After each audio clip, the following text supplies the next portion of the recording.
You better be in the house when them street lights come on. Ain't that what your mama used to tell you? But I bet you when she told you to stay out the streets, she had no idea that the YouTube streets would take over the world. Uncle Juice, public figure Boogie, Baby Down So Raw, Detroit Gossip, and the most dangerous voice in Detroit, Dawgface TV. Bitch, I talk more shit than Dawgface. They running shit from coast to coast. Welcome to the Danger Zone. 5, 4, 3, 2, 1. Let's go.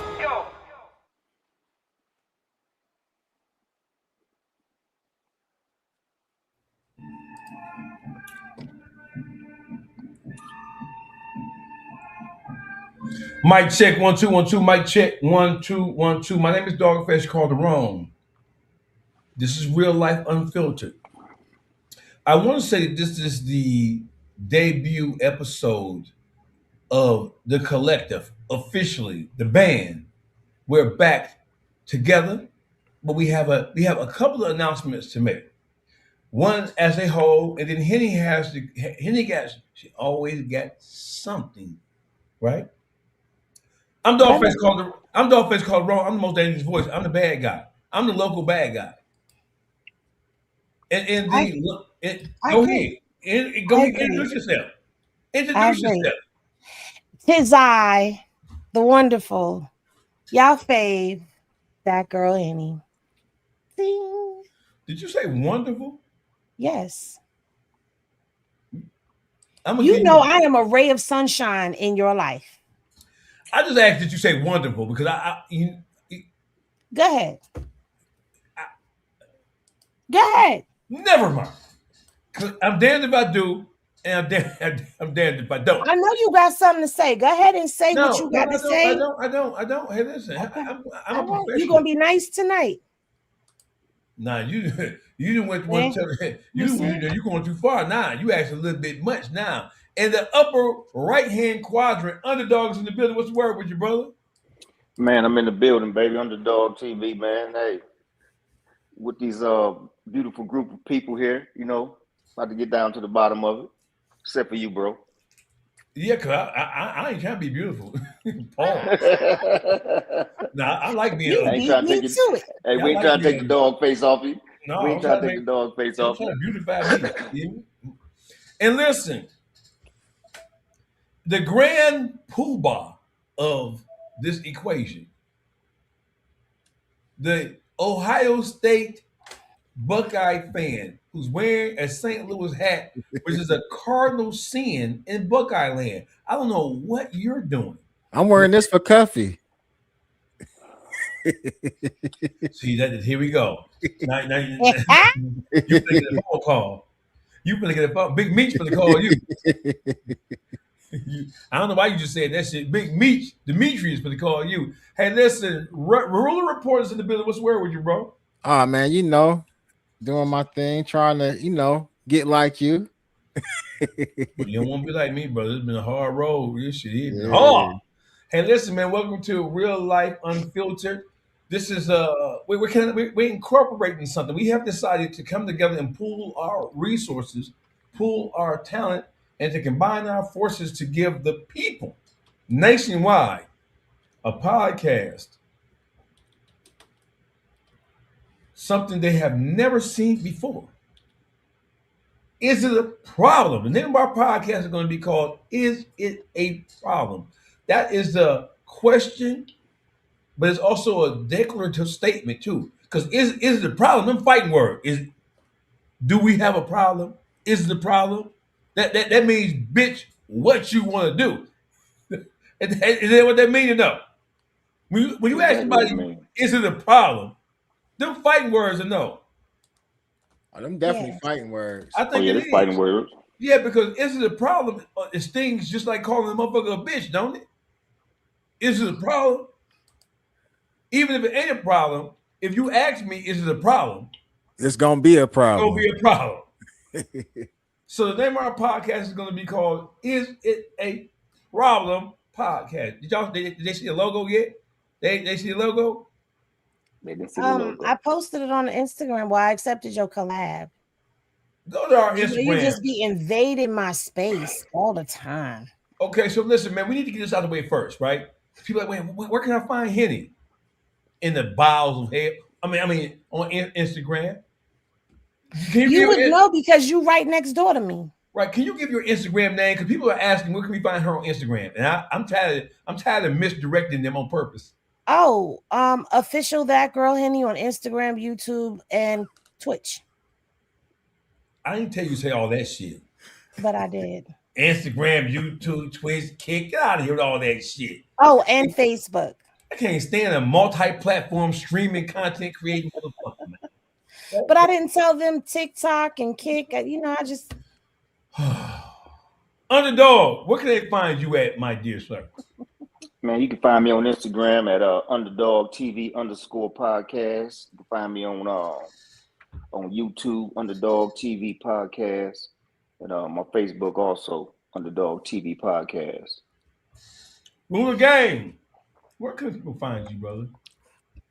Everything is Ruler Report.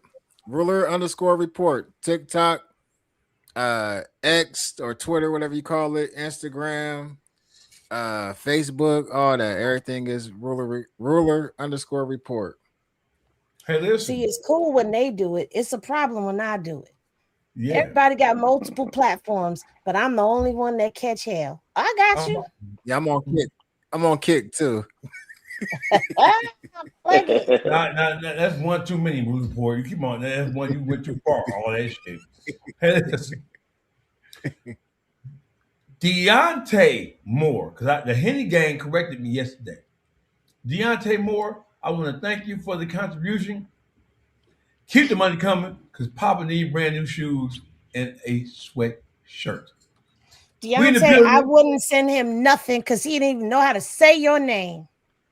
I went to the 3rd grade and dropped out. What do you expect of me? We're going to leave you alone. Hey, listen. We're going to start this way. Hey, Wackesha. Hey, Wackesha. Hey, Wackesha.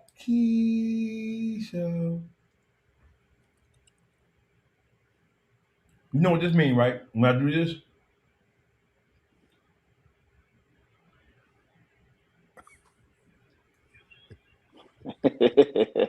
What you doing, bro? Playing with that kitty? No. No. He likes this. Dog, stop. Let's just stop. That's a whole pause moment. What does this mean, Henny? Come on. Tell the audience. So I have a nickname for him, and his name is 3-Finger Duty Shooter. And that comes because there was a young lady who was dealing with Wack, who came out and exposed that Wack likes 3 fingers in his bumhole. And he wants it in a come hither motion. Y'all think I'm fucked up. That is what. And y'all accusing me of being fucked up. That is. You asked me to explain something, okay? And they saying that I am fucked up. Hey, listen, that is the shit I'm talking about now. That's beyond me. they saying that I'm fucked up, and I need to. Hey, listen, they saying that I'm fucked up. How can I be the one when Henny is the one who is introducing this folly to the equation? Welcome to Real Life Unfiltered. Y'all know what it is. The gang is back. We're back in the building. Hey, listen. Hey, Wack 100. Poetic Flacco. I want to officially put you human beings on notice. I want to officially put you human beings on notice. The shit y'all got going on, running up behind Big Meech, that shit ain't gonna work. Y'all maybe y'all might want to try something different, because that shit is not going to work, and we are on y'all motherfucking asses. We have information that is pouring in directly from the sources. Since y'all always talk about lawyers this and lawyers that, and y'all got this shit from y'all legal and all the rest of that shit. Uh, Real Life Unfiltered, we have legals for real, right? One of the most, um, one of the biggest names in jurisprudence in the state of Michigan and beyond. His name is Todd Perkins. We on y'all ass. So all this documentation that y'all showing that is supposedly coming from the court system and coming from where the fuck ever, I'm warning you motherfuckers that if that shit ain't legit, y'all better get that shit right. Cause I'm going to bust y'all ass. Poetic Flacco. Can y'all see my screen? Yeah, we see Instagram.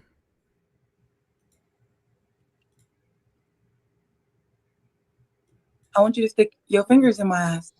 And I was like, but it's gonna be boo-boo coming out, you know? And he was like, that's what I want to see. And I was just like, what the, you know? It threw me back too. I was like, I want you to stick your fingers in my ass. Oh no! Oh no! Oh, I'm sorry. I'm supposed to be professional. I'm sorry. Okay, go ahead. Yeah, so he was like, I want you to stick your fingers in my eyes. And I was like, but it's gonna be boo-boo coming out, you know? And he was like, that's what I want to see. And I was just like, what the, you know? It threw me back too. I was like, not you ready for that, right? So basically, he was just like, okay. He put the lube on my finger. And he was just like, he bent over. And he told me, he says, now stick one finger. So I put one finger. And then he was like, okay, now put two fingers. And I put two fingers. I thought that was it. But he was just like, okay, now slide one more finger. So now I'm like, yeah. So I'm like this, right? And he says, now turn your fingers around and make a come here motion. Oh, he wants you to stroke that prostate. You know what? Wow. Mm-mm.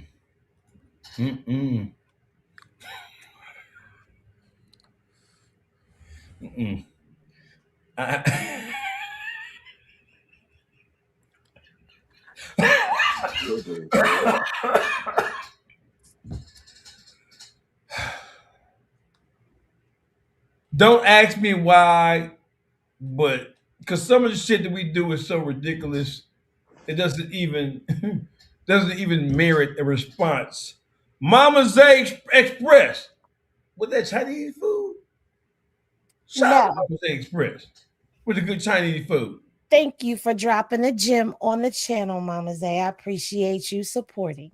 New member alert. Is that Tory Bonds, 1785? Shout out to Tory Bonds, 1875. Shout out. Hey, listen. Hey, Wack 100. Hey, Poetic Flacco. We on y'all ass. Everything that y'all do as it relates to Dionne, Cuffy, Gatling, and Big Meech, that shit better be above the board. Because we are watching. And we have legal, real legal on it. When y'all make a mistake, because we know y'all working in a concerted effort with Big Meech. We know that. No brainer. You better be on point with that shit, because right now, y'all not on point. And I guarantee you, as soon as we get through with this investigation we doing into the shit that y'all trying to present, we gonna bust y'all motherfucking ass. That's a fact, Jack. That girl Henny. So listen, so I don't even want, see, we have decided as a collective that listen, we're not even gonna give Wack too much attention. Because to give him too much of attention would suggest that we really give a fuck about the shit he doing, or it would suggest that he has something going on that deserves our attention. I personally, and I'm speaking for myself here, I know Wack is a disingenuous, disloyal, sneaky snake, bitch ass nigga. I don't believe nothing the bitch ass nigga say. Nothing. If he told me today was Tuesday If he told me tomorrow was going to be Thursday and today was Wednesday, I wouldn't believe it. That's how much I distrust that motherfucker. So that just is what it is. So we on your ass. And Flacco, since when you start taking direction and instruction from the likes of a Cash Jones? Since when you started running missions and running plays? I've heard that. Right? I've heard that some of you guys who are at the top of the totem pole have allowed Wackesha to commandeer our platforms to push his agenda. I hope you're getting paid. I hope you ain't just allowing him to use you for to do his bidding for free. I hope you have received some benefit, and or I hope that he doesn't have anything on you that he's using to blackmail you, because none of this shit makes any sense whatsoever. So we're going to move on to something that is more pressing. Nolan Wales. The whole world is talking about it, not just. Hold on, Doug. Hold on. Stay right where you at. Nah, don't move yet.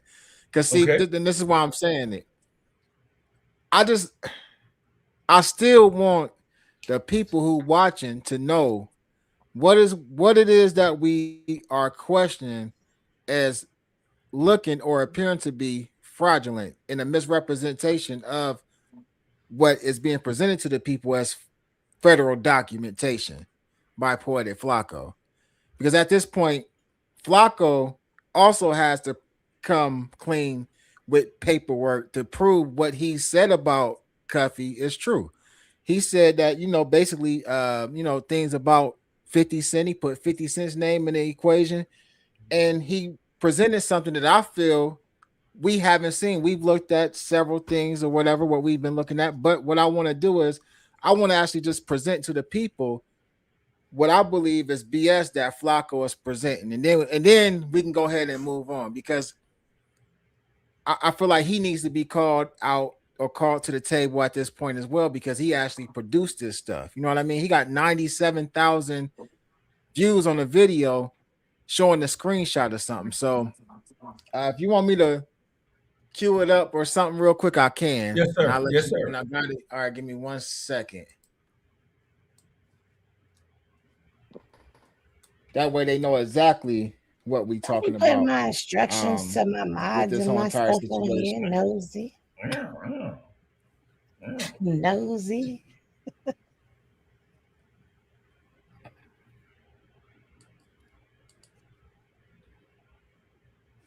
All right.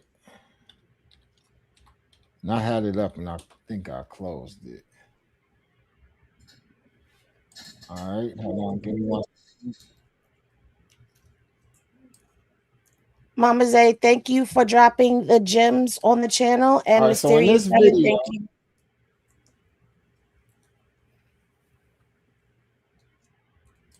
all right, I got it. Let me share my screen real quick.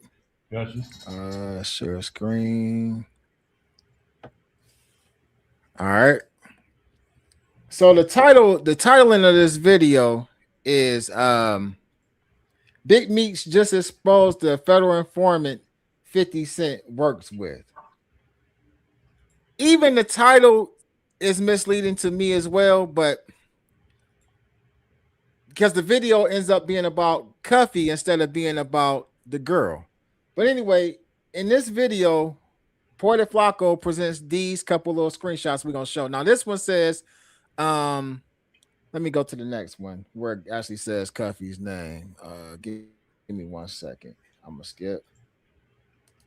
So in this one, it says that Gatling, which is Cuffy Gatling, Dionne Gatling, Gatling affirms that Derek Bud Clemens and Raymond Rambo Jones shot and killed Theodis Howard.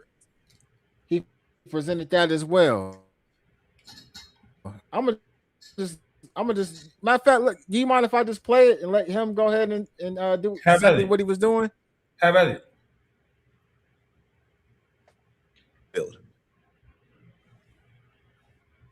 When I went through it, this is what I found. First red flag I found on this paper making charges.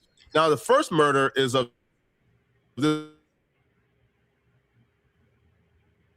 guy called Theodis Howard, who was murdered April 5th, 2010. Now, how is it in 10 months in prison? Wow, here's where it gets really bad for Cuffy. It gets worse, trust me. Cuffy, in his plea deal, confirmed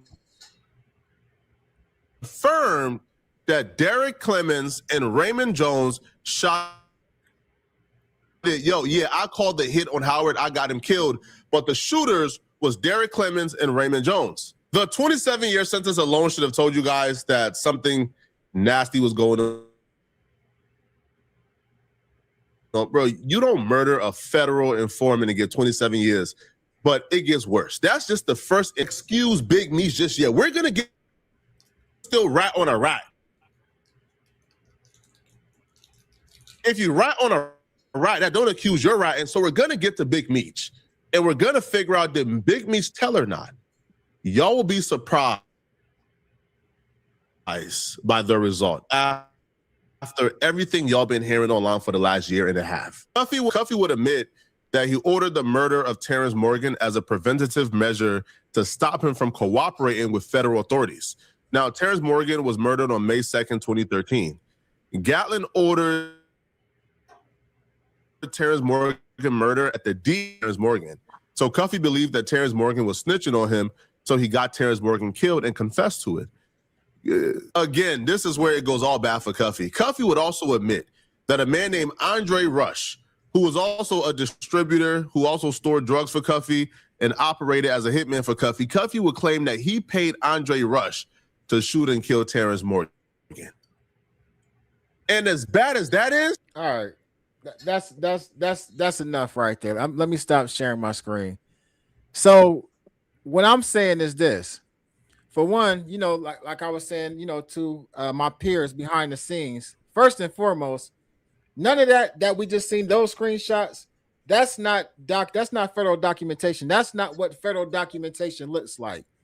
So either somebody actually created those summaries and screenshotted those to Poet and Flacco, or somebody actually got hold of some fake paperwork and gave it to Poet and Flacco. Because at this point, we haven't seen one credible piece of documentation being put out besides what we got directly from the family and what we found that says the things that Flacco just presented to the people. So I'm putting it out there saying that Flacco is misrepresenting the federal paperwork and stating that Cuffy Gatling actually cooperated and assisted federal prosecutors by putting that out there. I'm pretty sure everybody else agree with me that what we just looked at isn't anything familiar when it comes to federal documentation. You just put that nicely. So listen. So what I'm saying is that I found where those quotes or paragraphs come from. They come from Cuffy's waiver of indictment and plea hearing, wherein which he was pleading guilty to the crimes therein. And like what happens when you allocute, when you plead guilty to a crime, you have to do something called allocute. And allocute means you have to acknowledge the elements of the crime and the terms and conditions of the plea in order for the judge or the magistrate, in order for them to accept your guilty plea or your plea of guilt.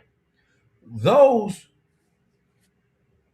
paragraphs come from a larger document wherein which the judge was reading off the different elements of the crime as they were presented, and then Cuffy was acknowledging doing his guilty plea, which you have to do. When you're pleading guilty to a crime, whatever that crime may be, before the judge will accept your plea, you have to allocate, you have to acknowledge the different elements of the crime, and the judge has to be convinced that you're doing so according to your own will and volition, without any undue stress or without any backdoor promises that are not a matter of record in the court. So when ruler reports say misrepresentation, I believe that he means misrepresentation because they have extracted those two paragraphs from a greater document and have tried to prop them up as if they are standalone elements that show that Cuffy cooperated. That's not true. And I challenge Poetic Flacco. I'm not even talking about Wack, because Wack is Wack. I don't even give a fuck about that. But when Flacco, I'm on your ass. Pause. Because since when have you decided to allow yourself to be led by the nose by Cash Jones, a motherfucker who you know lied about Zay Osama, a motherfucker who you know lied about T Grizzly, even his own clubhouse members like Ghost, when he mentioned Baby Shooter's name, he declared, hey, we ain't fucking with that nigga no more. That nigga's a bitch. He gave us fake documents and he made us look bad. On Clubhouse, Ghost came out and said, no, we ain't fucking with that. We ain't jacking that. Pause. Because that nigga gave us fake documents and made us look terrible. That's what I believe that Ruler Gang is alluding to. Hey, Deontay Moore, thanks for 5 more bucks. That's my man.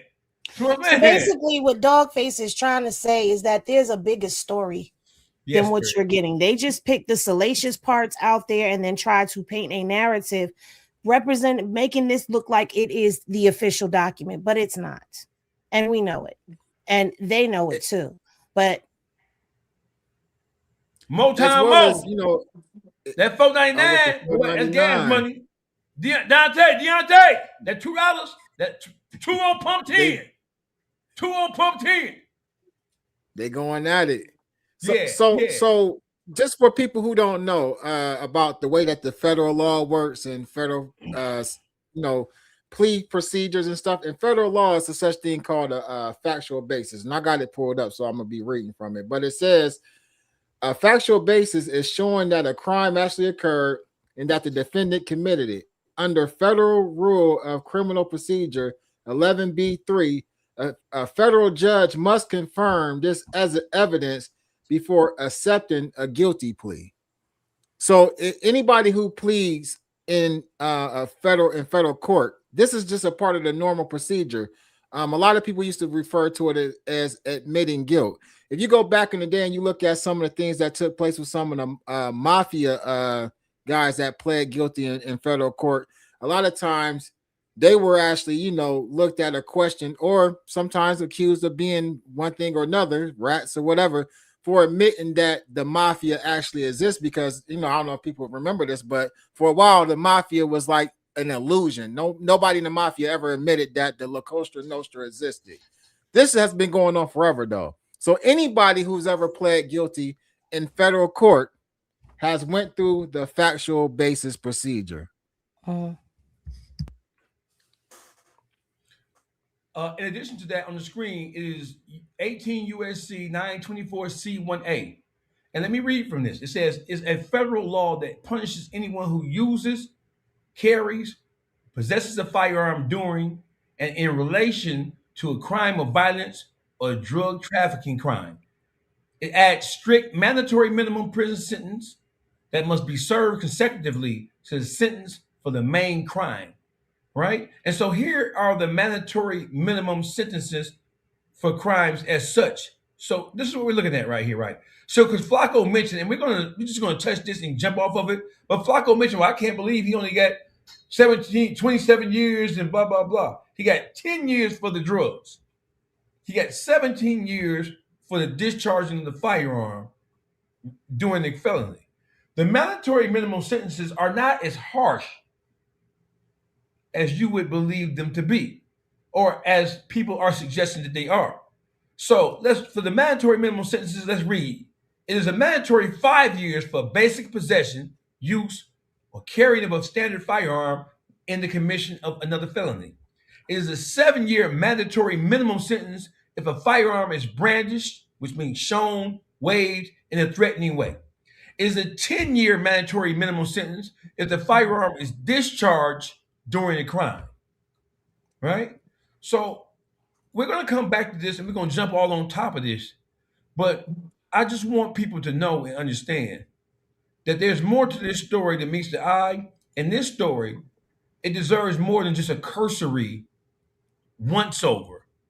That's not how we do that. That's not how we're gonna do that. We're gonna get to the meat and potatoes of this shit. We're gonna get some straightening around here. Poetic Flacco, I'm warning you, brother. Don't allow Three Fingers, aka Wackesha, to lead you down a perilous slope. Don't let him put you on the Swiss Alps when you know he gonna put you on a mountain covered with snow and he gonna start yelling so that the snow can avalanche on your motherfucking ass. Don't go for that, Flacco. Don't go for it. So that's our warning. You only gonna get one warning because I'm telling you, we all over this shit and we ain't gonna let it go. And when it comes to legal, we have legal. We have legal at the highest level on the state and federal level with Todd R. Perkins. So you have been warned. Deontay Moe, $2 more? God damn. That's my dog. That's my dog. Where the blunts at? Where the Henny at? I want to say one thing before we move forward, because I know we're gonna move forward. Because I mean, at the end of the day, it ain't no need to spend a bunch of time on this. My thing is this: the statement I want to make is, at this point, it's on y'all to produce the paperwork because a screenshot isn't enough to condemn a man for snitching. And I'm not saying Cuffy didn't cooperate. I'm not saying he did, and I'm not saying he did or didn't because the people who saying that he did haven't produced paperwork. I need to see the whole paperwork. We need to see docket numbers and everything. Don't send me no screenshots or saying this and that. Show me that whole entire sheet. Show me the whole thing. And then if we see that he did bad or whatever, we don't have no problem with coming and saying, hey, the man did bad. It is what it is. People cooperate all the time. But I'm not going to condemn this man and put his life in jeopardy over a screenshot. Mind you, he's in the federal prison system. And people have said, well, ask him where he is now. He's in the medical facility. He old. But that's not where he started. He started in a USP, Terre Haute, Indiana, where they check paperwork Can you on hear y'all. Dawgface? Huh? Yo. Can you hear me? Yeah, I heard. Yeah, I can heard hear somebody you. say something. Yeah, Yeah, okay. we can hear you. My mic went out. I couldn't hear nothing. Okay. Yeah, the whole thing is, so he was on he came into a USP, his paperwork checked out. So unless y'all saying that the people who was reading his paperwork from joint to joint to joint are all wrong, but we're gonna get to that too, because there's a lot to uncover here, a lot to unearth here, and I feel like that there's somebody putting their finger on the real nigga scale, trying to tip public perception in their favor. That's what I'm accusing niggas of. And Poetic Flacco, don't let me find out that you carrying this bitch ass nigga water and you ain't get your ducks lined up, because since when have you received, first of all, I never known you to even read paperwork, but that's cool. You're adding a new chapter to what Flacco does. That's cool. But You call I him a want you to water know, boy? I am calling Flacco a water boy, because since when you ever gave Flacco, we know you don't give a fuck.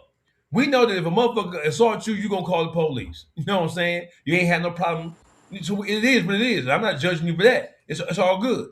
But I'm saying, Flacco, come on now. Stop playing. Stop playing. Stop the playing. Get yourself together. Get yourself together. Get yourself together. Now, are we moving on to the more, because You're looking big time. are we moving on to more public, a more meaningful conversation at this point? I'm ready when y'all are.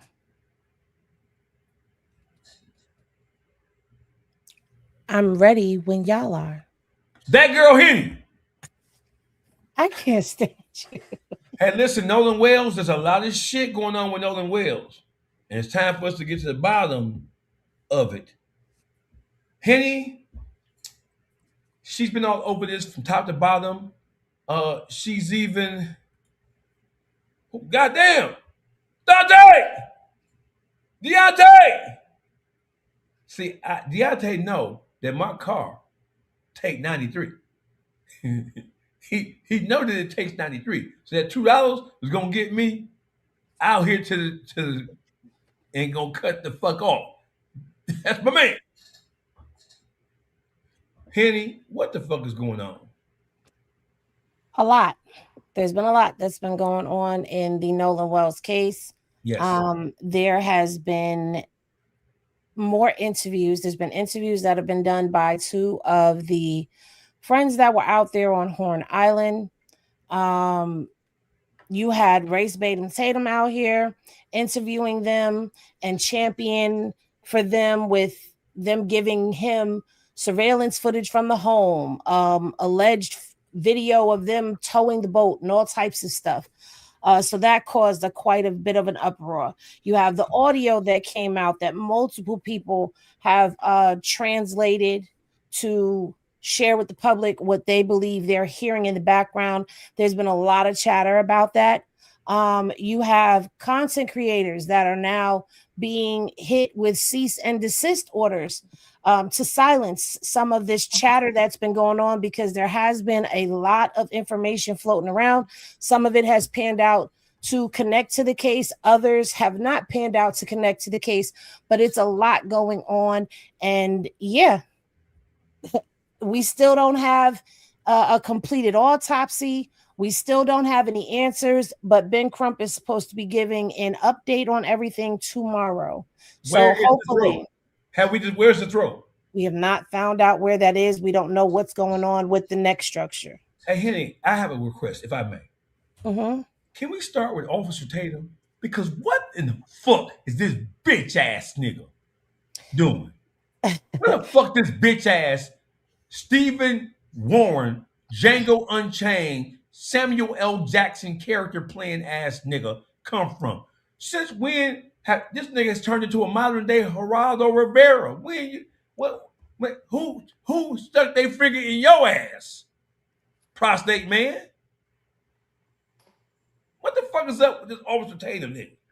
And why does he feel it is his sworn duty to remove any kind of speculation from these boys who were said to have been with Nolan or around Nolan or in accompaniment of Nolan? What the fuck is this Tatum nigga on? Well, he claims that he stepped in to give a voice to the voiceless, so to speak. He, I guess, got into good graces with the family, and so the first person to interview with him was Warren. And then he interviewed Trayston. Now, Warren has never spoken out publicly before, but Trayston is the friend that spoke to ABC News. And this is the first time we're seeing him visually. So Tatum, anything, in my humblest of opinions, my observation of Tatum is that he's not for us. He's not for the Black community at all. You think? In this case, he's really trying to vindicate the boys of any wrongdoing. Why? You answer that. Matter of fact, Underdog, you answer that. I mean, at the end of the day, I think for real, it's the like he's on the payroll. He's a part of helping cover up, and that's just them, to me, stretching their arms out because they're starting to lose, let's say, a little bit of their grip regarding the cover up. So Officer Tatum, just somebody, just like they got so many voices fighting for this, he's just going to be the voice that try to combat it.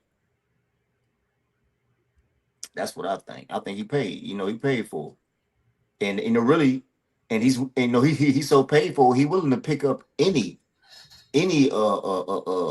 content and throw it against Black people when it should be for Black people. Well, see, he had the galls to come on social media and say that we owe him an apology because we're wrong and he's right, basically. He's addressed the fact that people are saying that he doesn't like black people, but when has he ever been on the side of the black community? And I'm bringing this up because even when it came down, I can't remember the woman's name off the top of my head, and it's no disrespect to her story, but if you remember, the woman who had the boiling pot of water on the stove and she went to go cut the water off and they shot her and killed her, he justified it. And to me, that just shows how long he's been on the payroll. Like, they know that media plays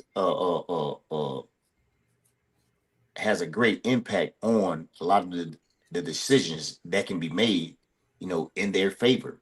So, when you get black people fighting against black people, then what they say about black people is believable, because now even black people ain't even tolerating it if they can paint that picture or put that narrative out there. And that's what Tatum doing. He just balancing out, the social media attack that they getting, the pressure that they getting from the social media to bring forth the truth regarding Nolan Wells' death.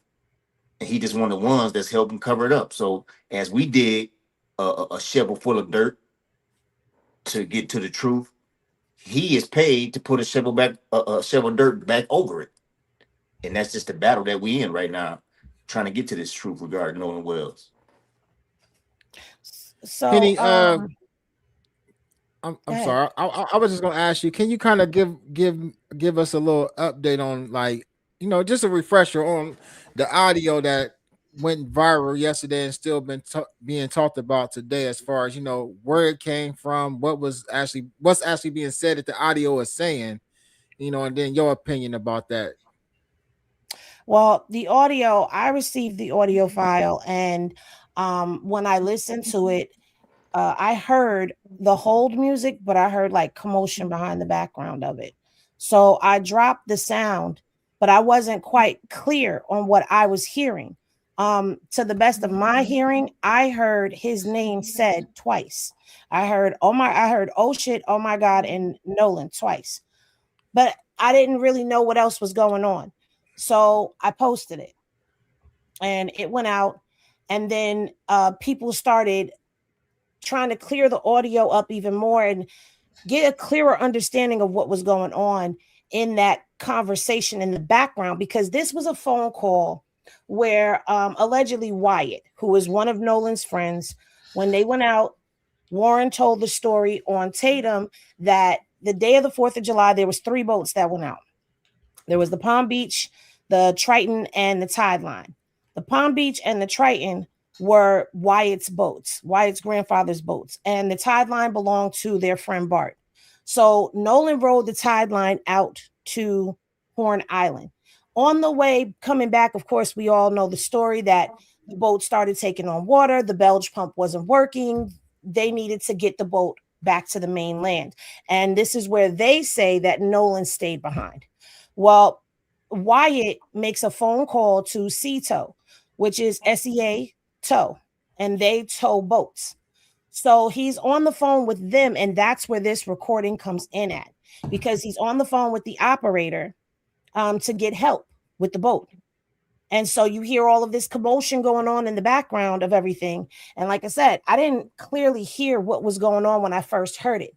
And then as they started translating, people began to hear different things. So everyone has heard something. Everyone has heard something differently. The problem that everyone is having is no one is speaking. No one is coming forward, not the sheriff's department. Nobody has come forward, and the DA is saying they're not going to until they conclude with the grand jury, because this is now in front of an investigative grand jury.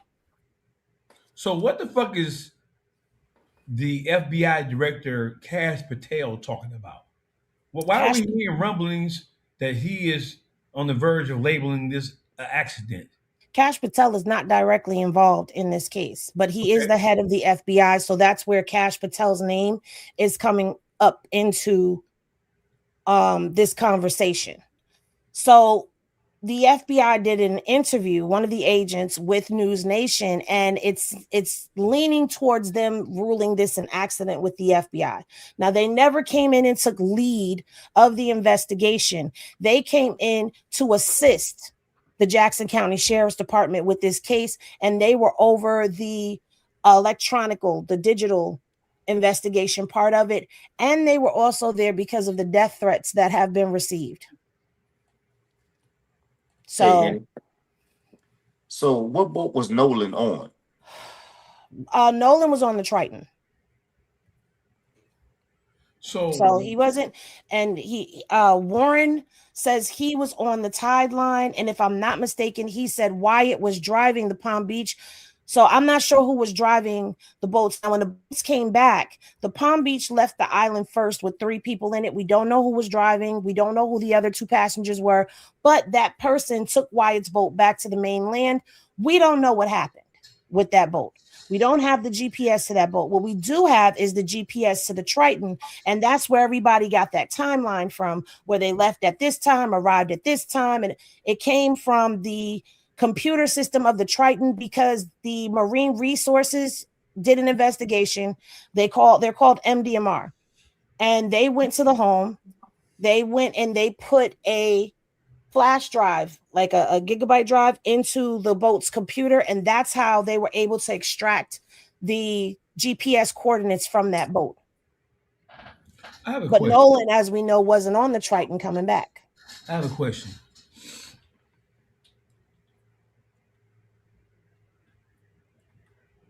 Why is the FBI holding a press conference of any? You haven't been there long enough in order to ascertain what the fuck is really going on. You don't have enough boots on the ground. You don't have enough people with their hands in the proverbial cookie jar in order for you to say anything. You haven't even been there nothing but about 3 or 4 days. What have you been able to? Not true. How long have you been there? About 2 weeks. 2 weeks. Yeah. And they came out and said they're leaning towards this accident. Yes, according to the News Nation interview that this agent did. Did they say what they said? They were in charge of electronics and getting logistics of the whole thing together. So that is the navigation from the boats. All boats have navigation. Well, I don't know if they're over that, but I know that the MDMR went and got that information already. So assuming we're going to have to assume here, because we don't have anything that has been said from the Sheriff's Department, the DA. Nobody has said anything. Everybody is mum's the word in Mississippi on this case as to who's sharing what information with whom. The only thing that we do know is the last time that the family came out and spoke, no one has spoke to her about anything. And that's according to the mom. So you're doing press conferences and you're giving updates. There's only one victim here. There's only one. No, we're not getting press conferences and updates. No, I'm saying we're not getting that. I didn't say that. I said that you're saying that none of the investigators are talking to the parents. That's what the mom said the last time she spoke publicly. So I don't know what's happened in between then and now. And I guess we'll find that out tomorrow. But the last time she spoke out publicly, she said she hadn't spoken to them. They hadn't reached out to her. So, no, but my point still stands. I'm still the same shit. There's only one group. There's only one situation where you have a victim here.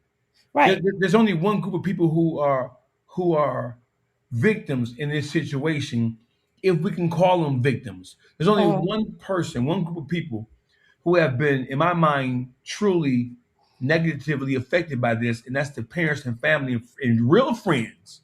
Because I've been getting a hell of a lot of slack for saying friends, right? Like, why you calling them friends? They're not friends. They killed them. Got for car. Hey, the term friend was a friend that as in general is what they called each other. No matter what happened. Well, this is how they were introduced to us. That these are his friends. This was his friend circle. So that's how they were introduced to us. So that's why we're using the term friend, because people are all on my back. Don't call them friends. Hey. Well, let me also point this out. The mother has never accused any of them of doing anything to her son. Neither has the father. The only thing the parents have been asking is what happened to him. That's it. You know, that's all she got to ask. Because once that come out, that's going to help. It basically just helps her not look sporadic or emotional in what she's already assuming. because if she find out just what happened to him, that's going to automatically show who did it. You know what I mean? So it's real smart of her not to do that. To me, it's real smart of her not to do that because she don't want to have to recant. She want to put her foot in her mouth. You know what I mean? If they're able to cover it up. But that's if she's even thinking that way too, because the family has not even leaned on that. When they were asked about if they felt that race played a part in it, they said they don't want to believe that race, that they don't feel that way. So they're not leaning on that. Why do black people, why are we saddled? Why are black people saddled with the awesome responsibility of not calling it like we think it is? You don't see white people, if they have a suspicion, being chastised for uttering their motherfucking opinion. You don't see white people in this country doing that. Well, do you know that that's how they feel, though? You're jumping on it, saying that this is how they should feel. This is also a mother who is biracial. Wait a minute. No. Let me finish what I'm saying. The mother is. I said white in general. When it comes to matters where you have a racial component in it, where it's black versus white, white people, when white people are in the driver's seat of this, when they have been wronged or they theorize or speculate that something is wrong or something has been wrong, so a black person has done something, they don't hesitate. The media does not chastise them for putting out their theory or rushing to judgment. When it comes to matter of blackness, when black people are accusing or they have a belief or there's a suspicion, for people to say it, not the family, I'm saying black people in general, not just in this particular situation. When black people theorize or speculate something based on history, based on what the initial scope of the investigation and how it's looking, we can't add it up and say, hey, that shit stink. But white people can add up shit within the first 48 hours and cast some shit out there, and then the public will grab a hold to it and run with the story, and so will the media. But isn't that what we've been doing? But it's always going to be a double standard. No, and we're being chastised for it. White people are never always going to be a double standard for it. It's always going to be a double standard when it comes to race, though. I mean, like, and I get what you're saying, dog, right? But at the same time, when people immediately go to race, they actually are vilified as well for saying, oh, you guys are just making this about race. But at the end of the day, it's evident that race is playing a factor in this particular situation, because I highly doubt if somebody of the same skin tone as those would be getting the same treatment that this family, as well as this boy who actually ultimately lost his life, got. I mean, the I want to say that as lazy as they have been purposely with this investigation is definitely an indicator that race is. Whoa. Go ahead. You just committed one of the sins that I just referenced. You just said that in your mind, based on what you have calculated, they have been purposefully lazy. So that means they're not rigorously investigating this case, trying to form a conclusion. And what you flat out said that, and there's a suspicion in your voice, and I think I'm concluding that you are trying to insinuate through suggestion that the reason why they're being lazy is because but that's the way everybody is feeling about this, because we've all been saying this, that if this were the other way around, are we wrong? Those boys would have been locked up. But to bring it back to the original conversation where we were talking about the parents and their stance on racism, I do not know whether or not they feel that way, but either way, the public is looking at it, whether it be coming from the friends, whether it be coming from law enforcement. Either way it goes, the public has been calling out Mississippi's history, Mississippi's handling of all of this, the secrecy, the not coming and addressing. I mean, at the end of the day, I don't see what harm could be done to the case with the sheriff coming out and at least once a week, either giving the family an update so that they can update the public, or them coming publicly and saying, well, listen, this week we've interviewed 15 people, we're coming to a conclusion with this case. We've already received, the GPS for all boats involved in the situation, but this is still an active, ongoing investigation. Just saying that would quiet down the suspicions that people have. But the fact that the sheriff came out from the gate without any type of, and I get it, people were trying to explain it like, well, there was no gunshot wound, there was no stab wound. We get that, but even though you don't see those things, you can't come right out and say there was no signs of foul play, because you didn't even get a chance to really examine that body before you were saying that. So from there, it came off very dismissive to the community, when we know what Mississippi and other places in the South, how they handle things when it's us. And it's that's the race is here. Whether the parents, hold on, whether the parents acknowledge it or not, history has shown us that this is the pattern. And so as a people, we see it, we acknowledge it, and we're calling it out as a thing. Now, I'm not out here saying that those boys did something to him because it's racist. We don't know what the hell that part is. But this investigation, it's funky. And we see it and we're calling it out. Period. So watch this. Let's go. Let's go. Let's turn it up a notch then. That's why your soundboard ain't working. Hey, watch this, right? Watch this. Go ahead, dog. We don't hear it. We ain't hearing nothing tonight. You ain't hear that? Well, the dog should be barking. Ain't no sound bites tonight. There you go. Ruler just gave you your barks. You did your thing, though, Henny. You definitely did your thing. Go ahead, dog. Go do your thing, man. So listen. They are trying to say, there are segments of this society who are trying to say, to even arrive at the conclusion where you are injecting, or where people like you niggers, where you niggers. Did you have to say the hard R? Jesus. Yeah. You niggers. I'm offended. Man. It's Mississippi talk. You niggers. At the very notion that race is a factor in this, at the very notion that you niggers are trying to incorporate the past. Get over it, niggers. This has nothing to do with our sordid, devilish, demonic, murderous, incestuous history.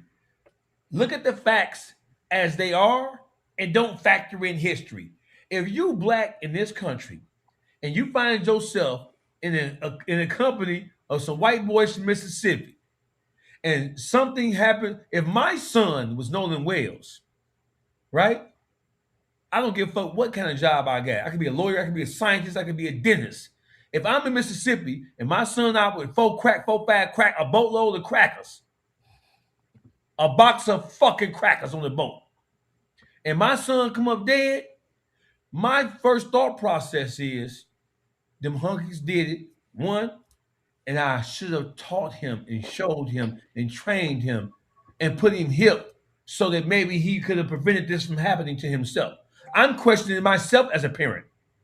When my son died at the hands of these white people, I'm questioning what I didn't do, even though what I did or didn't do didn't result in his death. But I'm thinking, what could I have done? I know Nolan Wales' parents are saying to themselves, especially after they're hearing all the criticism, because they're hearing this shit. What could we have done differently? Because the way it looks like that we didn't properly prepare our son to even understand that something like this could have happened. And the reason why I'm doubling down on that, look at the nigga Javon. Why would they question me? Look at this, the Tristan nigga. Is Tristan black or is he white? Tristan is mixed. He a nigga. What he mixed with? A black and white to my understanding. So that's a nigga. He's a nigga. He's a nigger. Okay. He's a nigga. I didn't say he wasn't. Say nigger. Say nigger. Say but it. You know what? But you know what, say though? Nigger. Say nigger. I don't think that they're trying to. Hold on, Report. Let me hear y'all say nigger one at a time. Come on. Nigger. Rule report. We definitely ain't about to be monetized after this. Nigger. It's about to be yellow. This is about to be yellow as hell. Listen, I'm glad I got a couple of let me tell you this. Let me tell you this, because a gun is being jumped. Yeah. The parents have already spoken to how they have talked to him extensively about how to conduct himself and move through spaces, that they've educated him on his history. They've educated him on his view of the world, which was he did not see color. That was his whole thing. He wanted hold on. He wanted everybody included, right? And the parents said, we tried to explain to him that everybody is not going to see things the way you see them.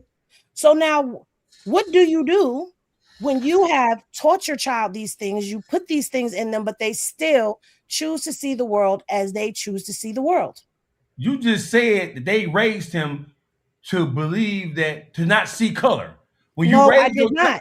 Did you? No, see, you not listening. I'm gonna need you to get a Q-tip. That's not what I said. You just said that is not what I said. What I said was he did not see color because he wanted everyone included. Nolan didn't see it. Nolan she said did that not. The parents. Please explain it to him because he ain't listening. Go ahead. The parents told him that basically, well, we want you to understand that not everybody in the world is going to view it and see it the way that you do. Just because you don't see color, don't mean other people around you going to think the same way. Okay, so I thought she basically said the parents wanted to show him the reality of life. I thought she said that the parents explained to us how they raised him. Right. To kind of like understand his history, right, and to know who he is and that. And then they raised him to, I thought she said they raised him to not to see color. No, because you checked out and was ready to respond. That was you were ready to respond, so you checked out. Oh yeah. You got them right. You got. Well, then you can't talk to respond. You gotta listen first. Hey, listen. Here's what I'm saying. I'm saying, but he got himself killed then. Wow. Hey, that's what I'm saying. And watch this, right? I'm saying. I don't stand with that statement. You ain't got to because you ain't say it. You ain't got to stand with it. But I'm letting it be known. I don't stand with that statement. You don't got to stand with it. I'm saying, see, here's where listen, who knows better what the fuck is going on in this country than the parents who have been here a couple of decades before and who understands history. You don't know shit yet about this world because you just got here. So it's either it's true he got himself killed because listen, here they didn't do a very good job, and they don't strike me. I'm just telling you the truth. Them parents, they don't strike me as the Asada Shakur or a Finney Shakur type. That daddy sitting back, letting the mama do all the goddamn talking. He don't strike me as a strong-shouldered leader. Hold on. Are you blaming the parents and Nolan for him being dead? Is that the question? Yes, that's the question. Okay, here's my answer. If you say that the parents taught him, they raised him, they trained him, they tried to instill in him the variety of life, the ups and downs, the ins and outs of how this thing called life can work. And if he rejected that total to the point where, listen, if your parents got to tell you, if they have to say, well, the world's not going to see it the way you see it. If the parents had to tell him that, that must mean that something had to have happened in order for that type of conversation to have taken place, for them to feel the need to tell him that, to isolate that and say, hey, Nolan, we get it, and that's cool, but the rest of the world doesn't see it the way you see it. If the let's see what happened. They live in a predominantly white area. So that conversation has to be had. Don't act like we don't sit up and have these conversations with our kids. You asked me a question. Right, okay. And listen, but no, I didn't ask you a question. I just said he grew up in a predominantly white area. Henny, my kids live in a predominantly white environment. And did you have a conversation with them? You motherfucker. Okay, and that's the thing right there. Every black parent has to have the conversation with their kid. And that's what I'm talking about. Them motherfucking parents. If you have to have a listen, if you had to have had that conversation with your son, and you had to isolate and point out and address what you see in him or what he's displaying that could cause him to run afoul of other black people, how they look at shit and how they view shit. If you had to isolate that and address it, that means that he himself have internalized something other than what you tried to instill in him. And because he didn't listen to your teaching, training, and your warning, that he put himself in a situation to where he was vulnerable.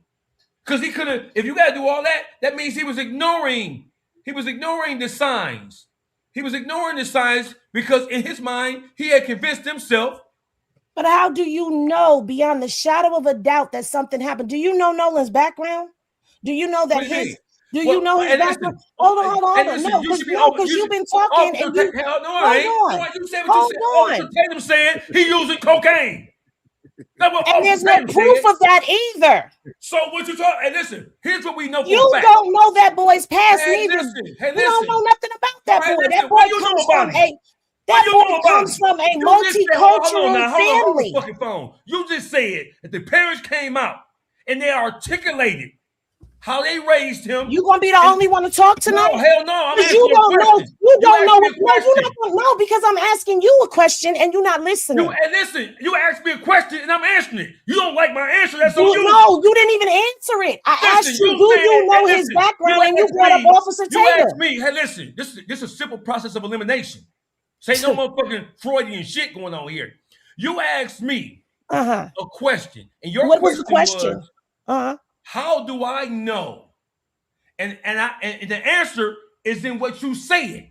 The answer to your question is in what you said. You said the parents came out and they articulated to the world how they raised him and what they instilled in him, specifically and especially about matters of race. Right. And you said that the parents they isolated an incident, or I did not say they isolated an incident. That's what it is, though. Hey, listen, I did not say that. Hey, listen, Henny. I did not say that. And you're jumping to a conclusion.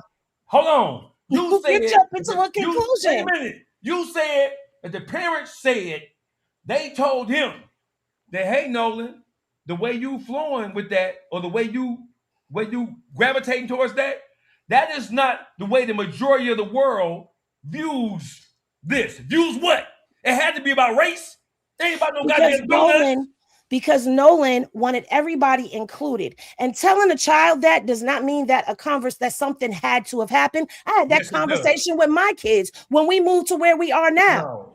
You could be friends with whoever you want to be friends with. But understand, if you choosing that you're going to be friends with people, they're not going to look at things the same way that you do. So and at the end of the day, when I asked you, do you know his background? And you said no. When you know about his background? When I asked you if you know his background and you said no, because his background is going to explain a lot to you. His background is going to... He ain't even lived like this. First of all, you're not even listening. I can yell too, nigga.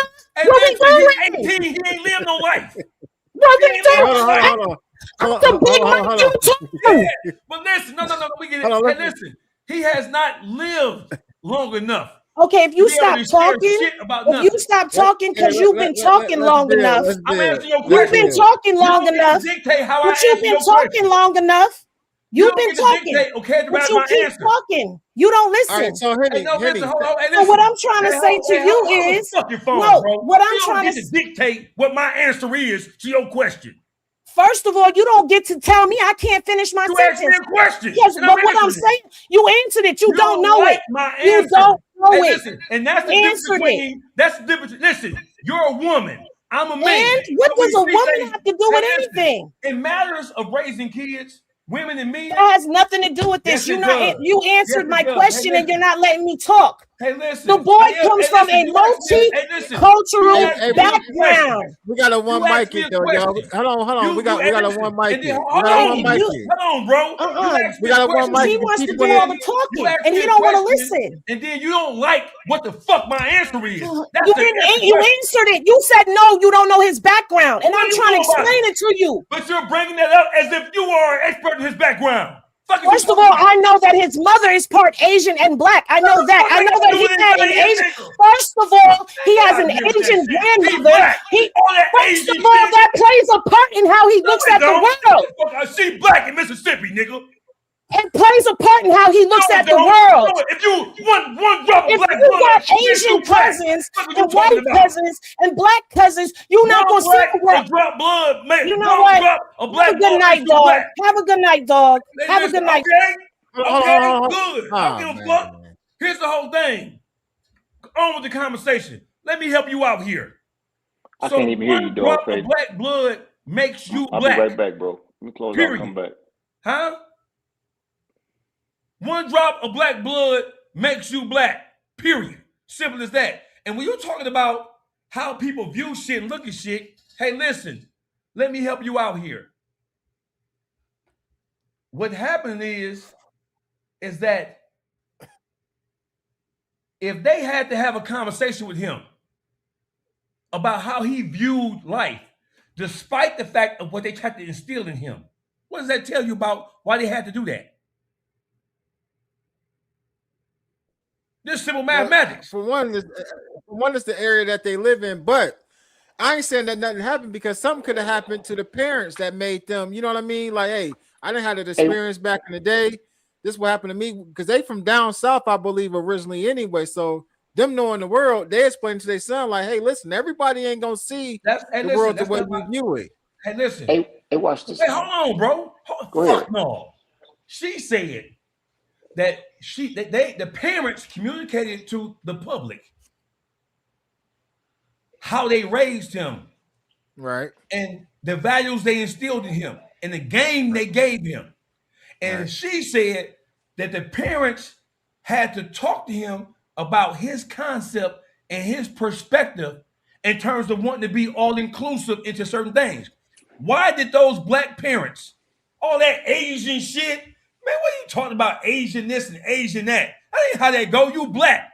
And if you run around here talking about you mixed in Mississippi, and she didn't say they said that. She said that they had a conversation with him about his perspective on how he sees things. And they told him, according to her, that the world might not see it the way you see it, respectfully. Right. Why did they have that conversation with him about that? Answer that question. I believe it's because that's why I said I believe it's because of the. I'm sorry, Underdog. I believe it's the environment that they was living in. Go ahead, though. So at the end of the day, for real, this is what really I feel like took place. I didn't feel like this all along. I feel like they did try to give him the game on how you carry yourself and at the end of the day, no matter how you choose to carry it, don't forget that you black. And the fact that you black, you have to automatically have a certain kind of conduct, regardless, right? I believe they did give him that speech. I do believe that, right? And I believe that he was standing on that. But I also believe them hunkies seduced that brother, man, to where he started in his mind disbelieving in its totality that spill that his family them gave him. And I believe that he got to that age, he was about 17, 18. He's about 18, right? Now watch that, he was 18. And this is some of the dumbest shit that parents do, bro. They be feeling like, since this child is 18, that's an adult. And then at this point, all I can do is tell him, if he don't do it, he don't do it. And that's what the fuck happened. Y'all let that motherfucker grow into that which he was being seduced by. I mean, he hang out with them hunkies all day, bro. And that goes back to what I originally said when I was like, he started getting dull on what the fuck his parents was teaching him when all them pickups, all on the same team, cookouts, it's okay to like a white chick, all this little shit, all that shit desensitized that nigga to where he started growing into that a rainbow coalition ass shit. You know what I mean? And his parents don't know. Obviously, they don't know that. I don't give a fuck if you is 18. What the fuck I said when you was 12, bitch, still stand. If you're gonna be in this motherfucking house, you gonna stand on that, or you gonna have a problem in this house. See, now right now, they wishing they would have put all the tough love that they needed to have put on him in that crucial moment. Because we know, Dawgface, that hey, we can't never drop the ball on that. I don't give a fuck if you 23 and you don't even stay with me no more. I'm still checking your environment to making sure that you ain't getting seduced by this shit. Man, like they already like the father. I don't even know really for real. I have not been able to identify what kind of brother he is. Like, why not? I don't. Why not? Because I don't see that nigga, bro. No, hold on, stop right there. Listen. So let me go back to what I said, and I'm gonna let you have the flow rule report. So Henny asked me. Well, Henny said, "Hey, listen, the family, the mom and dad articulated what they instilled in their son. And we have to assume that a part of what they tried to teach him was about matters of race. We have to assume they did that because they're from Mississippi. There's no way you can be from down south, especially, and you live in an all-white environment and you not talk to your kids about race. There's no way. There is absolutely no way that you raising a kid in the South and you're not bringing up the subject about race and about sticking with your own kind, about supporting your own kind, and about shit like that. You can have white friends, but be aware of these signs. Be aware of these things because these things are going to rear their head. There is no way. I'm a living example of that. I live in the fucking South. My son started going to school in the South. He's 9. He started going to school in the South. I told him if a white boy put their hands on you, beat his ass. That's right. I was wrong for that. Rule report. No. So what I'm saying is I'm basing it off of the environment that he was living in. I mean, at the end of the day, so this has been a thing. Black people, begin to do well financially. They want to do well, they aspire to do well. And then what they do is they move out of what we consider to be the hood. They move in these areas where they're predominantly white. To me, it looks like Nolan Wells was one of maybe a handful of black people in that community. So ultimately, if he goes out to play football, tag, basketball, he's out there with all white people. So I think that we can take a step back and look at, are we really putting our kids in a better situation by moving them out of the black communities? Because there's good black communities out here too, especially down south. It's places you can move where it's good, affluent black people at. Are we doing our kids a disservice by moving them to these communities that's predominantly white because we feel like it's a safer environment for our kids? So watch this, man. Right. We are all from 3 different places, right? Born and raised, right? Even when you raise your kid in a predominantly black environment, you still have conversations with your kids about goddamn right relations between black and white. Say I'm lying. Hey, also between that's a question. Yeah, you right. So you telling me that people who raise their listen, you don't gotta be in a predominantly white environment in order to talk to your kids about issues and matters of race. I was raised in a predominantly black environment. 2 cities that are majority black. Pontiac, majority black. Detroit, majority black, right? And when I was coming up, my mama, there wasn't no white people in my neighborhood. 0. Maybe 1 or 2 white people. We lived in a predominantly black environment, in a predominantly black neighborhood. My mama still talked to me about matters of race because she knew that the greater world that I was going to have to navigate my way through was controlled and ran by white people. Black people in the ghetto, right now there's a discussion about teach your kids about how to deal with the white police. They go, what is that all about? Because that's a matter of race.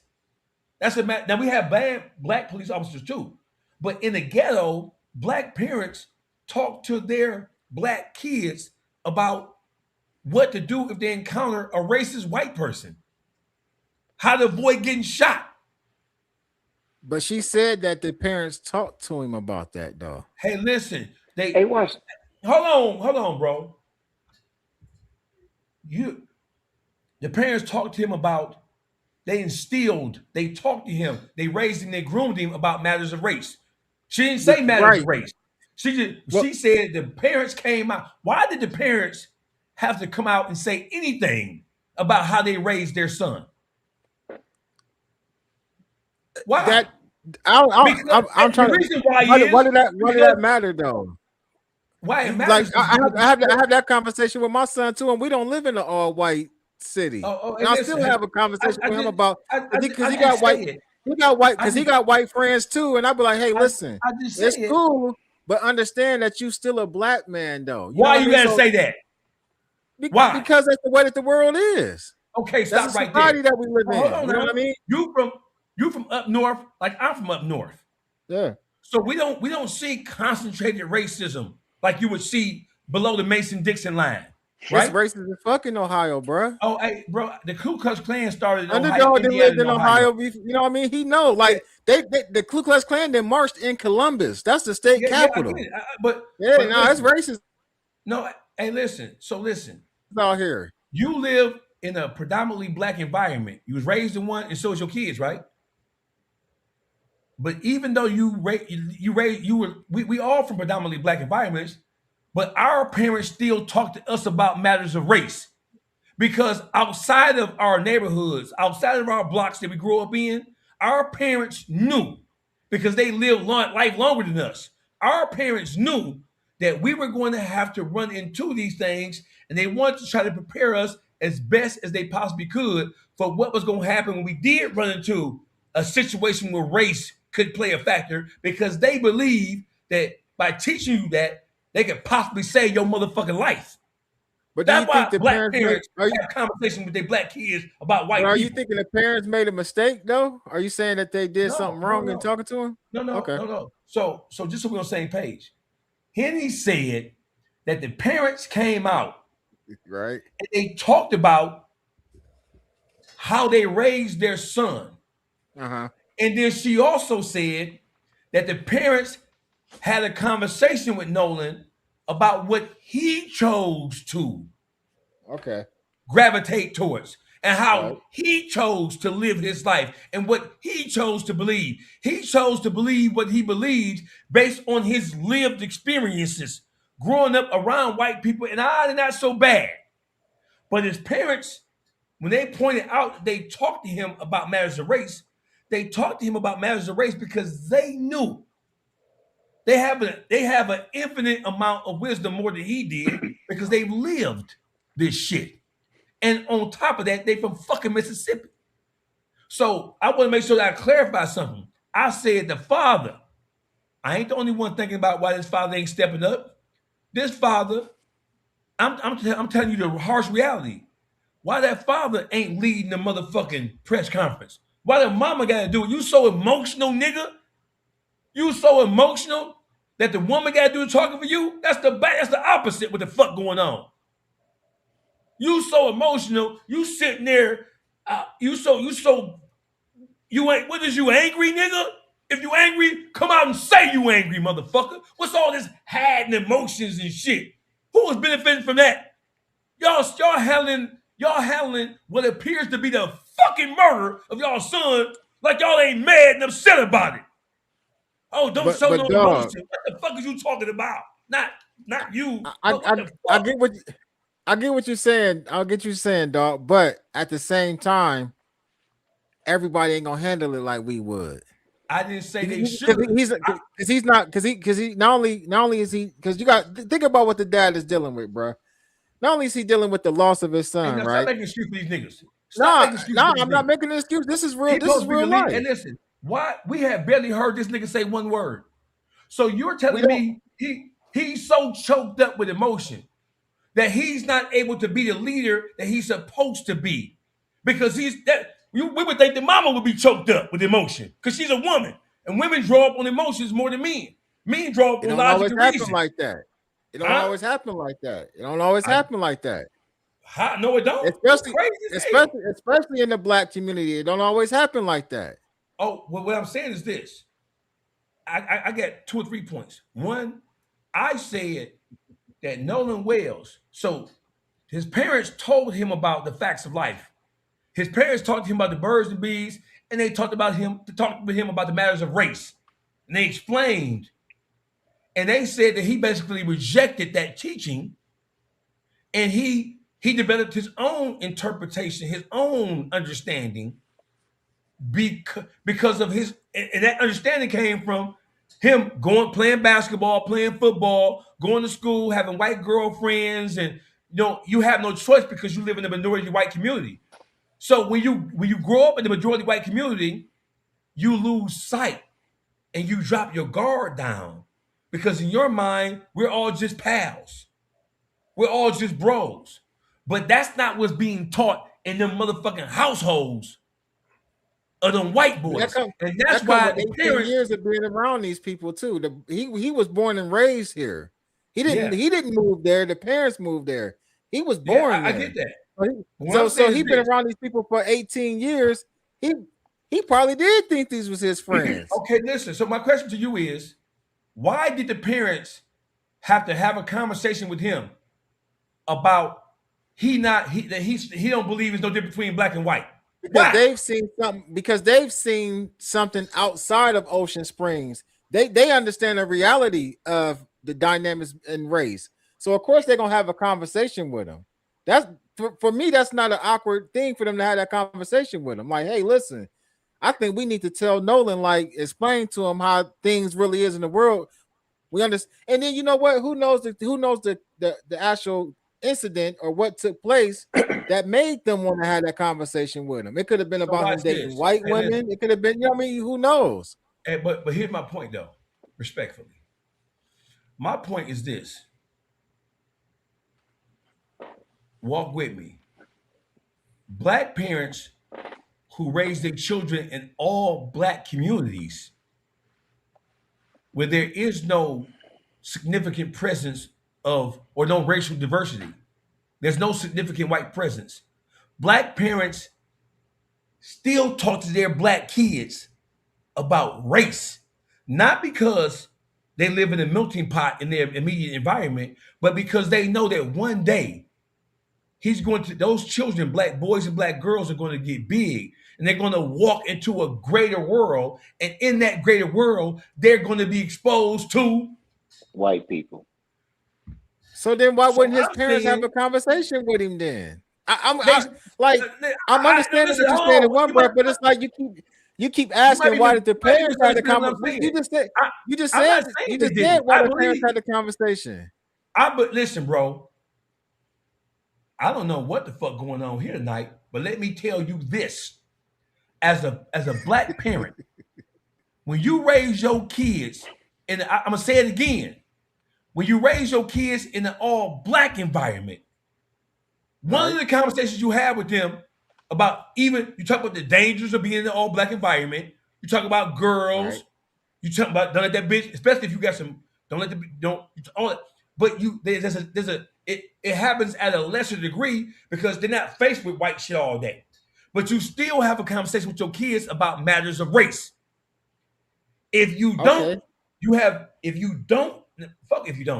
does. I'm from a majority black city. My mama talked to me about white people, not because white people was next door, not because there was a threat of being hung, because we outnumbered the white people. It ain't gonna happen there, right?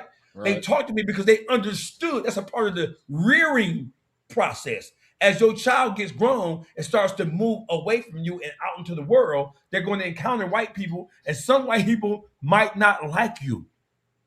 They're going to judge you by the color of your skin versus the content of your character or anything that you display. No matter what you do, they're going to look at you a certain way and judge you downward, not upward, downward.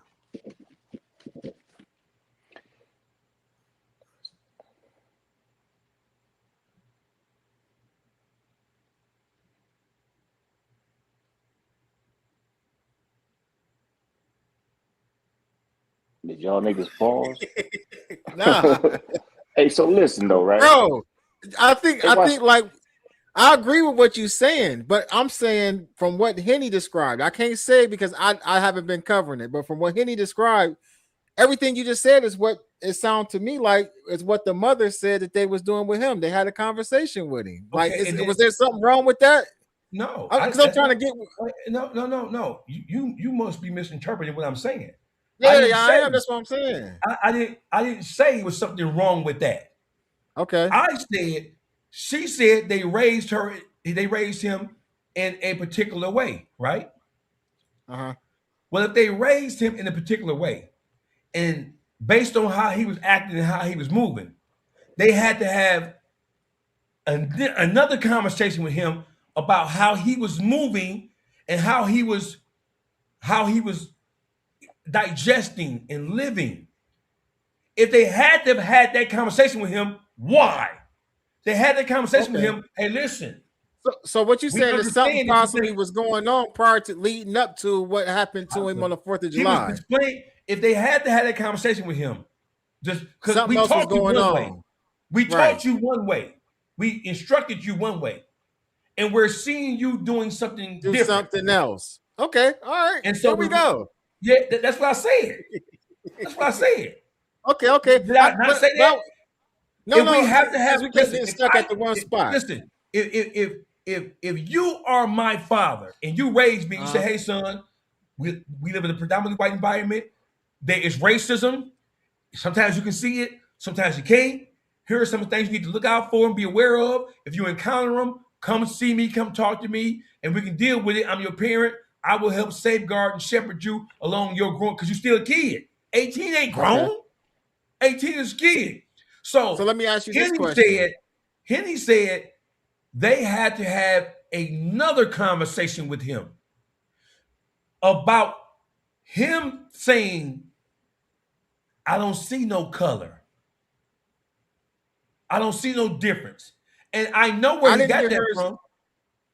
Huh? I didn't hear her say they had another conversation. That's what I'm saying. I didn't. That's what I'm saying. I didn't hear that part. You know what I mean? So when you were saying like they talked to him and they had, that's why I was lost in what you were saying. Now that you say that, then okay, I understand what you're saying. It's something had to happen for them to have another. All right. So, but if you're saying that though, then why didn't they just come out and say? Huh? Yeah. That's like the parents. If that's the case, then the reason why I'm drawing the comparison is because she said that the parents came out and told the world that they raised him in a way, and they taught and they trained him. They gave him some training to understand what the possibility of this shit could be. And she said that the parents had a conversation with him and told him that, hey, the way you're in, she said that he told the parents, "I don't see black and white. I just see human beings." And she said the parents told him, "Hey, son, that's cool. But the majority of the world or people in the world who you're going to come in contact with don't see it the way you see it." They had to have that conversation with him because he was displaying some characteristic. He was displaying some behavior that alarmed them. Why else do you have a conversation with him and say, "Hey, son, I get you on that tip, and despite the way we raised you, you're going down this road, but just know that the majority of the world don't see it that way." They wasn't warning him about black people seeing it no way. They was warning him about him thinking that white people would embrace him the way he's embracing them. Okay, yeah. No, I get that part. I get that part. But at the end of the day, man, I think everything that we're talking about as far as like, the way that the case is being handled, the way that they're doing stuff, the obvious, racism that's going on in the investigation. What's wrong with the way the case is being handled? Well, I'm asking you, man to man, the way the case is being handled doesn't smell racist to you? It's obvious. It's just like they just bumbling idiots and they don't know how to solve no murder. No, it's obvious. It's obvious what they're doing. Wait, whoa. So you telling me from somebody who's not from Mississippi, who hasn't been able to enjoy the Mississippi experience growing up. You telling me that we from the Midwest? You telling me we know this, but they don't? And she just said that they raised him in a way to understand. Hey, son. Hold on, who you saying don't? Who you saying don't see it that way? No, I'm saying you're saying we from the Midwest, bro. You Right. don't think the Mississippi parent? And she's talking about the mother's Asian. What the fuck that got to do with something? Who you talking about? What Henny said? She brought into the fact where the parents are Asian and the parents is that. Hey, listen, you're black, bro. Well, all that Asian shit gonna get your ass strung up on the tree. We'll have to reconvene with Henny though when she, you know what I mean? Hey, like, hey, listen, we don't want to beat her down while she ain't here, I'm bro. not beating anybody down. This show gonna go on. This show don't no motherfucking control this show, not even me. No, I'm saying because she ain't here to say what she, because I think she was going into her history. Hey, the mom, I'm not going into anybody's history. Hey, listen, she was going into the mother's history as if to say that because the mother was Asian, okay, so if the mother's Asian, what we talking about then? If being Asian means that race is less of a factor because she was Asian, that mama black, bro. When I look at that mama, I don't know why she brought that. I because it was like she brought that up and there was so much yelling going on. I couldn't hear. Hey, listen, what her point was. You know what I mean? Hey, listen. Her point is that the parents taught him about race, and then he adopted on his own a concept where he didn't see color. And so they had a conversation with him and told him, hey, son, there are people in this world who don't see it the way you see it. Them parents were not talking about black people seeing it that way. Because whether black people see it that way or not, who gives a fuck? Them parents were trying to warn him that you're going to come in a situation where white people don't see no color. But to me, that warning was weak, though. That was a weak warning. Because to me, I feel like if he was raised there and he turned 18, you know, it must have been like, you know, like seasons on when they check his temperature on if he's still holding on to that teaching that they told him in the beginning. And I felt that when he turned 18, probably even a little bit before that, because I believe they had that discussion before he was actually 18. That shit that you talking about, that didn't happen just 2 months ago before he got killed. You know what I mean? That shit probably happened a few years ago where they had to come back and reiterate what the fuck I said about this situation. You starting to fall into the other side. So I'm gonna ask you a question. Come on. Did you hear Henny say, because she offered an explanation. She said the parents came out and said and explained how they raised Nolan. Why did the parents come out and say that? The parents came out and said that because they were being criticized. And they was trying to about not teaching and training him about the possibility of this shit. And so therefore, that's why he found himself in the situation that he's in right now. So a raw version of me trying to get you to understand what I'm saying. I'm trying to get you to understand this. And it's just raw. Who, me? Metaphor. No, not you. Just period. My point, what I'm trying to say is that basically you need to carry a gun when you deal with these white people, man. Okay.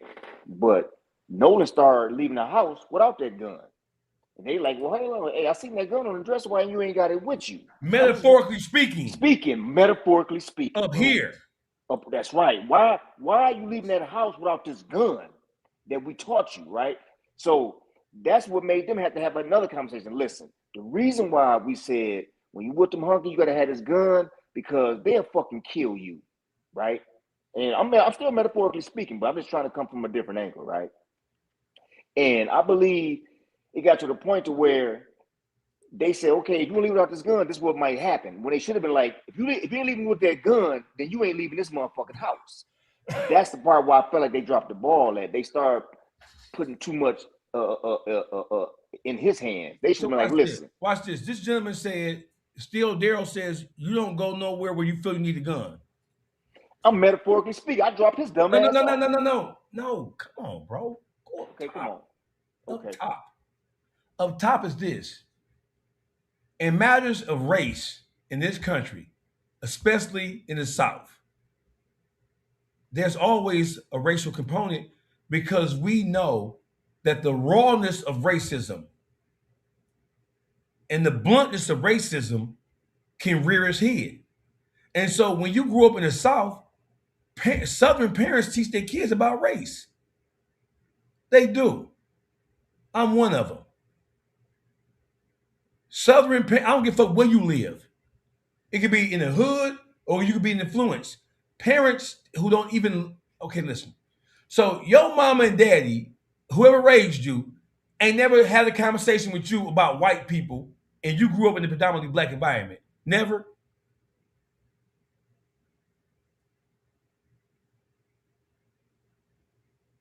Talking to me? Yeah. Both of y'all. Hell yeah, I had that conversation. I had a white girl that was on my dick. My mom was like, "You better not bring her around here." Then that's where that conversation took place. And when I was in elementary, then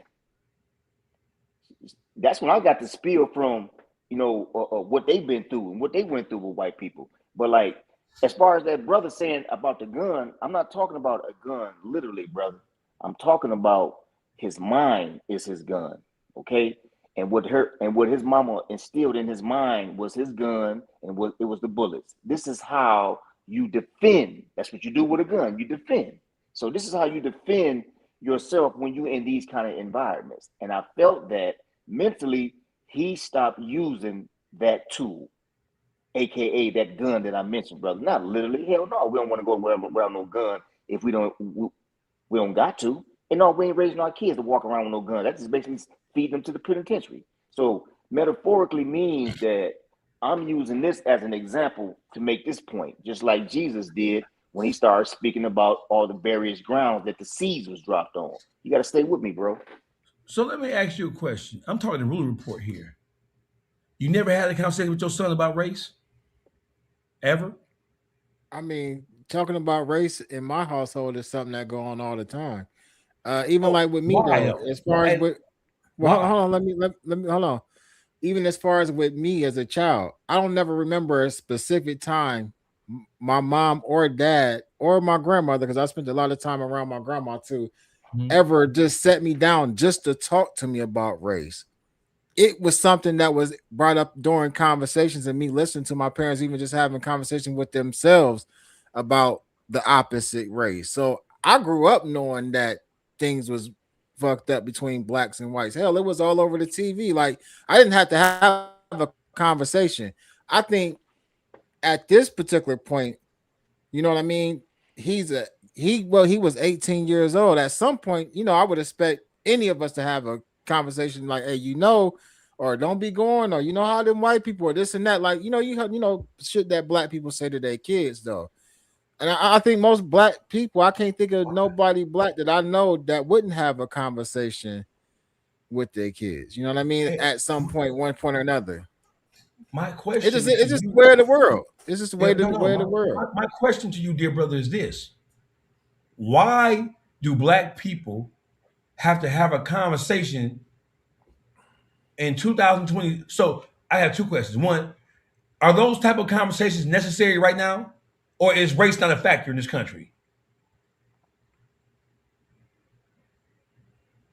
Who, me? You talking to you? Yeah, Ruler. Yeah, on you, bro. Are those type of conversations? Do black parents? We live in America. That's always going to be a conversation. What? Okay, so you can't have it both ways, bro. If a conversation about race, both ways. If a conversation about race is still necessary, even if you don't, so it's called learning through osmosis. When you learn through osmosis, that means that the environment that you live in, you absorbing shit without having to be directly taught, trained, or talked to about a particular thing. So imagine a life where you're black in this country and you don't talk to your children. They never hear anything about race. You never talk to them about race and the racial dynamics in this country. Imagine raising a kid in an environment where you don't teach them shit about race and then push them out to the world. What you think gonna happen to them? Especially if they ain't talking about sell crack, go to prison, bro. I'm talking about just going about there every day. They're not going to learn because the world is controlled by white people.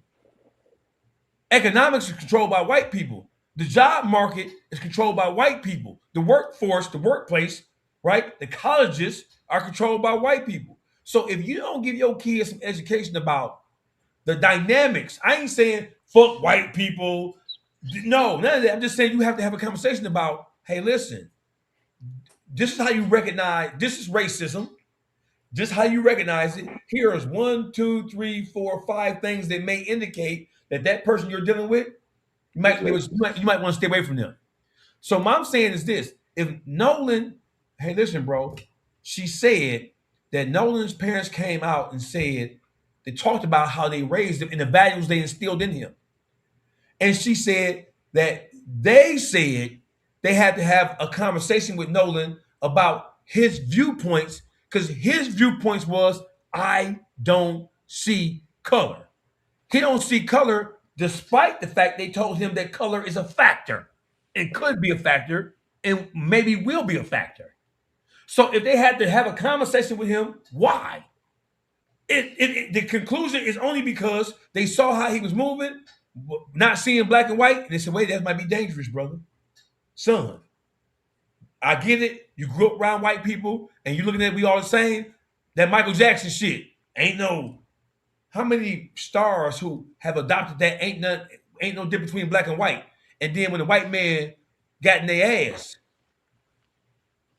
Hey, when the white man got in their ass, they started hollering about racism. Hey, you know, this reminds me of this book I read called and this for you, Ruler.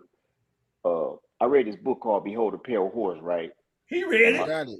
I got it. Yeah, that's hey, remember the part where my man say that they ain't shooting us with guns no more, even though they are. But he was speaking as far as he said they ain't shooting us with guns no more. He said they shooting us. He said the gun is situation and the bullet is circumstances. So they're shooting us with situations and circumstances, right? This Nolan Wells is one of those situations and circumstances, right? So this is older than all of us, right? This is this thing ain't gonna go away in our lifetime and probably even our kids' lifetime. But that's what what I'm saying. We have to teach our kids about the situations and the circumstances that these people will shoot at us, and that's what took place with Nolan Wells. That's why when he started talking that I don't see no color, yeah, because you were dealing with a situation and a circumstance that was shot by you. You see what I'm saying? He was shot at that point. When his mom or his parents had to come back and have a situation like, no, listen, this is what's likely to happen. This is what you think would never happen. You know what I mean? Nolan started, he didn't believe that, white people would do something or they was capable of this kind of evil. But the parents knew, not enough, but they knew enough to know. You know what I mean? They didn't push the program enough. You know what I mean? And that's what it is, man. They failed or maybe he even failed. I think they all kind of like dropped the ball, right? Because so listen, I respectfully, let me say this, right? He didn't live long enough to drop the ball, right? He hadn't been nowhere. So you put it all on the parents? He basically I don't know if he's born there, but he was raised there. Yep. Right? He was groomed there. That's right. Listen, watch this, bro. If his parents raised him and groomed him to understand certain things, right? And he was displaying characteristics that went against their grooming in the house. That means that the impact and the influence of the outer world was more influential on him than what he learned in his parents' house, because when they saw him, well on, nigga, wait, hold up. We have to have a conversation with you because the way you look, no black and white, everybody's saying, that might not be healthy for you. That's right. And we know that kids are impacted by the things that happen in the outside world, and they don't give a fuck what we talked about. The outside world, they're gonna listen to them. How many of our kids are in the graveyard or in jail some fucking where, or fucked up in some fucked up situation, or they have put themselves in dug a hole for themselves or they listen to this out in the street. So listen, just like that influence is true in the ghetto, amongst ghetto shit, that influence is true in the environment that Nolan Wells grew up in. His parents taught him one thing inside the house, But when he walked out into the world, he didn't see what mom and dad was talking about. Because of him, hey, mom and dad, no, there's no difference between us. Whose advantage is it for black people to see no color? White people's advantage. What you thinking, Ruler? Because I'm trying to figure out though, like, so at this point though, like, what are we saying like right now? Like, are we saying that it's the parents' fault because they didn't teach him right? Listen. Are we saying it was his fault? Like, or because I don't want to take the blame away from the people that did this shit to him. I wouldn't. Oh hell no! They just doing what they do. Let me land. I wouldn't care if he seen the world however he's seen it. The fact of the matter is he did and somebody did it and they need to pay for it. You know what I mean? Like, just because I'm gonna be real, like, just because somebody is naive to the way that things is, these are the type of things that can happen to you for being naive, but that don't justify somebody killing you. Oh, I never said that. So, no. I'm just, you know what I mean? I'm just trying to, like, you know. You're right. He's asking me that question. Let me answer it, bro. And okay. I'm going to no, go ahead. So I made a blanket statement when I said, well, if his parents didn't teach him about matters of race in this country, living in Mississippi in a predominantly white environment, his parents were negligent if they did not teach him. Henny said, well, the parents came out and they talked about raising him and grooming him and telling him about the possibilities. And she said that he didn't see color. He didn't see a difference. And so the parents had a conversation with him and told him the world may not see it the way you see it.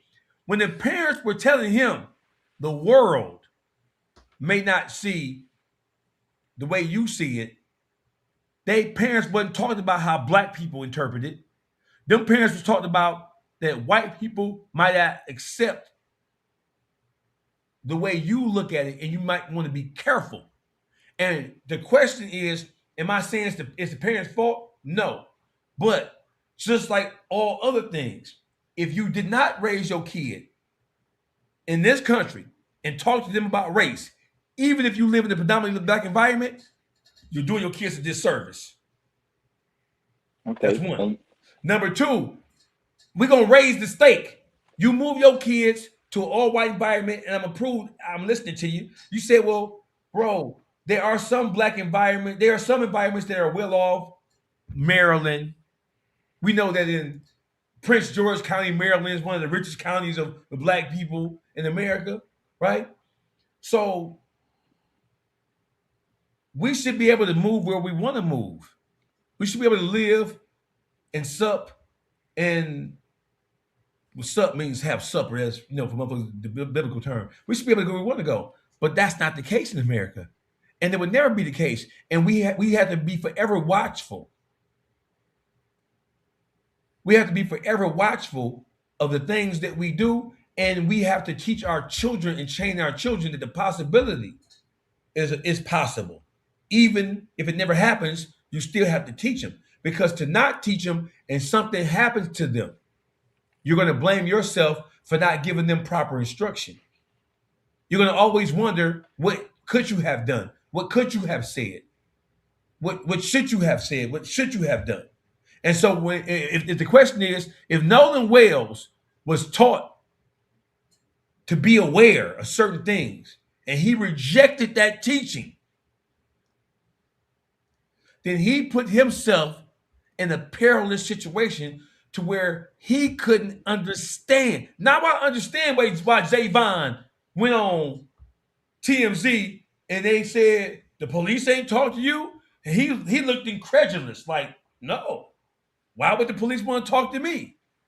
Well, because you're his best friend. There's so many fucking best friends in this equation. We don't know who the best friend is at this point, right? All the white boys was his best friend. All these half niggas was his best friend. Everybody best friend down there. So my thing is, if you Nolan Wales, Henny said his parents talked to him about matters of race and matters of. He rejected them and he adopted the mentality, well, I don't see color. Well, that's why you couldn't see what was on the horizon for your short life. I'm standing on that.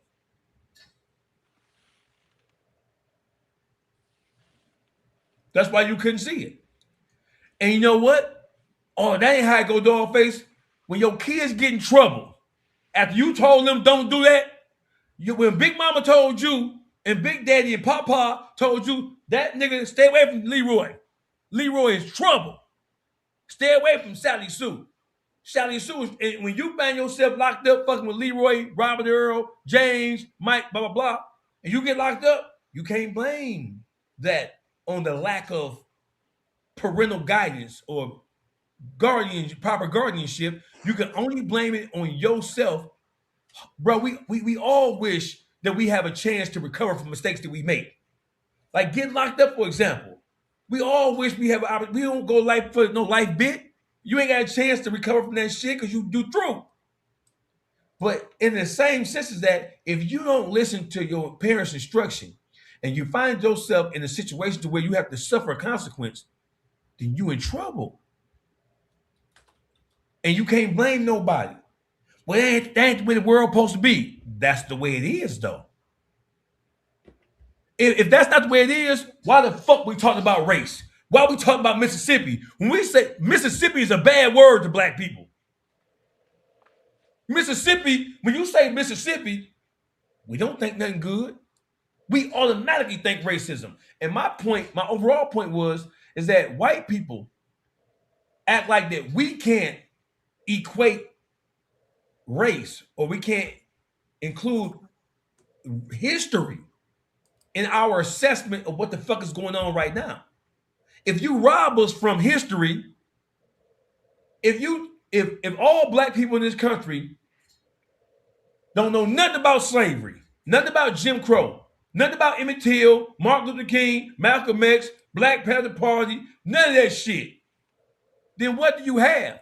You have a motherfucker who blind, deaf, and dumb to the reality of themselves.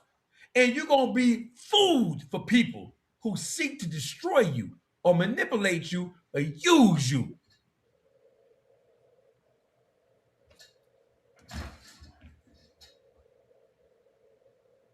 This ain't no motherfucking happy space over here. This is where we have real conversations. And when it comes to Henny, I didn't cuss at Henny, but you asked me a question, right? What do we know? Like you trying to state matter of fact shit like, well, you don't know. How do you know? All we doing is drawing up on what they saying. And I'm saying that father a weak ass nigga. Because the father is supposed to be the leader. And a lot of black women don't understand that. No, he supposed to be standing up and doing the press conferences. He acting more emotional than her. That's the problem. And now I know why Nolan wasn't able to grasp that. Because you got a mama running shit while this nigga sitting up looking like John Henry and ain't opening up his motherfucking mouth. And you know what, man? like the whole purpose of the parents having these conversations with their kids is to prevent one of two major things. That's from a situation, putting my son or daughter in prison for the rest of their life, or just even going to prison, getting a felony. And also, this is the ultimate one, is to prevent them from getting killed by them. That's the main reason. That's why we had that conversation, because these are the two main things that the parent feared. So this is why we try to put that preventative measure on them. Well, listen, based on what I'm hearing, we ain't supposed to teach our kids that race matters and race is a factor. Hey, well, no matter where you at, and especially in Hey, listen, I'm saying if those parents, and Henny corrected me, Henny said the parents doing a press conference or doing some type of, the parents came out and they said, why did the parents have to talk about what they taught their son? Because they were being criticized for raising their black son in an environment And he thinking all these white people. For him to be so smart, why wasn't he sharper? And so they have to speak to that. Why is the mom and daddy talking about what they taught their son in terms of how to deal with and interpret matters of race? Because black people, I was like, what you niggas teaching them niggas? I'm looking at the daddy and the mama. I'm looking at the daddy ain't saying nothing. And that is the dynamic of the black family in America. When you do have a mom and daddy, oftentimes the mother and what she says, somebody says she mixed though. Watch this. Let me tell you something. Let me tell you something about being mixed in America. No, brother say she mixed though. Hey, listen, can you believe? Listen to what this shit. She's mixed though. Hey, listen. White people who have a problem with black people, white people who don't place any real meaningful value on black life, white people who adopt and subscribe to racial animus and vitriol and trains of thought, white people don't give a fuck if you a light-skinned nigga or a dark-skinned nigga. White people don't give a fuck if you Episcopalian, Baptist, Muslim, Seventh-day Adventist. White people who don't like black people don't give a fuck how light you are. Why do you think they had laws about trying to find mixed people to ward them out? Why do you think black people who are light enough to pass for white, generally speaking, in the South, especially back then, they chose to pass for white because life would be easier for them if they could pass for white. You ain't never seen Imitation of Life, the movie? Never seen Imitation of Life? Imitation of Life was a black maid who worked in a white household. And she had a daughter by a white guy. And the daughter was so light-skinned that she could pass for white. And so as the daughter, that black daughter grew up playing with the white kids that her mother was a maid for. She grew up as a servant with the mama. As she got older, she was light enough to pass for white, so she did. Later on in that movie, the white kids that she grew up with, they knew she was black and they outed her. And they told her white husband that her mama was a nigga. And she was denying it because she had adopted and accepted all things white because she knew she grew up imitating, wanting to be like white people because she saw that white life and white privilege was better. We got motherfuckers. If I'm a black man, I'm teaching my kids about race, even in the ghetto. I got kids, older set, younger set. Your older set raised in Detroit. We stay in no motherfucking ghetto, stay in no fucked up shit. We still live in a predominantly black city. I still talk to them. His mom is mixed with Asian, fam. So niggas in America are mixed with white. Why you think these two niggas light skinned right here? Why you think these two niggas is 2-3 shades lighter than me? That ain't no coincidence. It's because somewhere in their lineage, and even in mine, because I'm not black as the original Africans are, right? The black around that screen. We've all been mixed, but the result of our mixing is because we were raped into being light skinned. We ain't just said, black women wasn't just deciding to, because don't forget, it was illegal for a white person to sleep with a black person. It was illegal for that shit. It was illegal for us to read. The slave master, it was illegal for the slave masters to be sleeping with the slaves. But they still did it. And then gave the babies, sent the babies out the house. So I'm telling you, if the question is Nolan, because Dawgface, you said it's the parents' fault. I said it's somebody's fault. But the ultimate responsibility for the murderous behavior lies at the hands of the people who took his life. But Absolutely. at the same time, if we're judging this whole thing in its totality, looking at all the factors, I'm an all factor looking at nigga. If those parents living in Mississippi didn't teach their son about race and matters of race and what they could mean to him, they were negligent. They were negligent, and that negligence could have led, if they didn't, to that boy having a sense of comfortability that he shouldn't have had. That's one. Number two, if they did give him all the game that he needed and he chose to go against it because the environment meant more to him outside the household than did inside the household, then he put himself in a situation. That doesn't negate the responsibility of the people who did it. And I'm saying I believe he was murdered. And I believe that the ultimate price I'm a death penalty motherfucker. I believe in the death penalty. But I know the death penalty has been misapplied and that I know what it means. But I'm an eye for eye motherfucker. I would rather whoever's responsible for taking that boy's life to meet the same end that he met. I would prefer that because that's mean of you. No, it's not. I mean, because we're gonna keep going and going with this one. We can move on. Yeah, we missing out right now. We missing out. It's a whole. Well, what did we miss out on? The tapes. So we're arguing about not the tapes, not the tapes. It's some other content that I want to get to. Let's go. But shit. You want to do it now? When you want to do it? We probably have to do a whole nother situation for it. We do it when you want to do it. Shit. What time? It's like 11 o'clock. It probably have to be tomorrow. It's what I sent you. Oh, yeah, because that's major. What? Hey, listen, that's about race too, ain't it? Hey, send that to me, that ain't about race. You got to read that. That's a totally different. That's a new indictment. Oh, yeah. Yeah, that's a new indictment. That's new charges. New shit that was talked about online that ended up, yeah.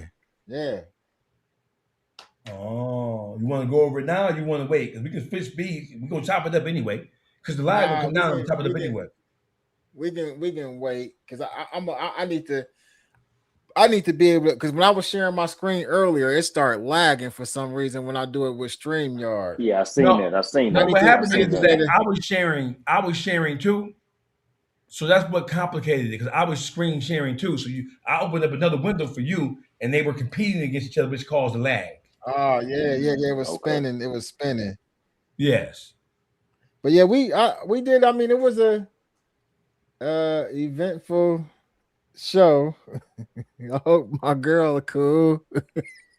Hey, listen, brother. The YouTube streets is a place for conversation, and I'm not apologizing for how I feel about nothing. I didn't cuss at her or disrespect her in any way. She chose to leave. The whole thing is, I don't got to see shit the way you see it.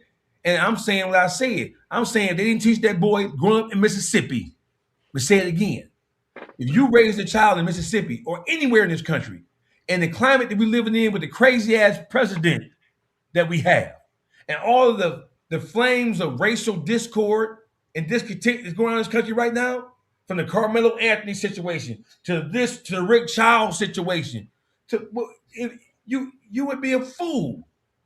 I think they get it though. Yeah, they need to get it. Listen, they get it. They get it. They don't get it enough because these are the kind of listen. These I'm are the talking about the chat. Huh? I think I'm talking about the chat. The people that's watching, they get where you was coming from. Yeah, but see, the whole thing is these conversations are conversations that need to be had because these conversations, they listen. The outer world outside the black community is fucked up, but it's not more fucked up than us, right? So white people are, for the most part, you can live and be free and do what you want to do in this country. But there's still a certain segment and a certain populace that you still have to be aware of and be careful of. No matter how much money you get, no matter how much success you attain as a black person, there's still accountability that has nothing to do with your contribution. It has everything to do with people not liking you because of the color of your skin. And that kind of conversation needs to come out. Simple as that. If Nolan was raised to understand that, hey, this might be an issue, and he went out that house, that's the same thing as your kids not listening to you and listening to the outside world. Same thing.